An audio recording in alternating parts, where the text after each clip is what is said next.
In today's video, I'm going to teach you how to build a Confluence page. Start by opening Confluence and heading to your workspace. Once you're on the home or the space where the page will live, look for the Create button at the top and select it to start a fresh page. From the options, choose Page to open the editor. If you want a head start, open All Templates and browse by use case. Meeting notes, project plans, how-tos, and more.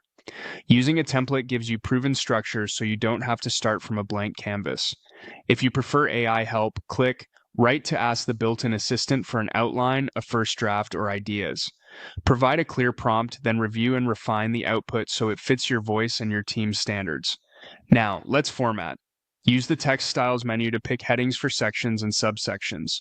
Apply bold for key terms, underline for emphasis and short labels, and italic for definitions or callouts. Keyboard shortcuts like Control or CMD plus B, U, or I can speed this up. For organization, add lists. Use a bulleted list for unordered points and a numbered list when order matters, such as procedures or timelines. To highlight critical details, adjust text and highlight color.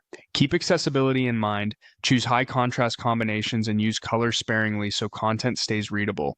To track work, insert an action item. This creates a clickable checkbox that's perfect for tasks and follow-ups right inside your page. Enrich the content by adding an image, video, or file. You can upload, paste a link, or drag and drop. Aim for clear file names and compress large media for faster loading. Collaborate by using mention to notify teammates. Type the @ symbol, choose the person or page, and they'll get a nudge to review or contribute. Improve layout by selecting a multi-column or single-column arrangement to guide the reader's eye. Keep sections balanced and avoid overcrowding. When you need structured data, insert a table, add rows and columns, and freeze header rows for clarity.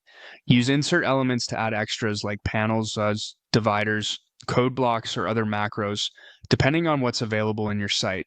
Add context with link, connect to related pages or external resources so readers can dig deeper without hunting. When everything looks good, click Publish to make the page visible to your team.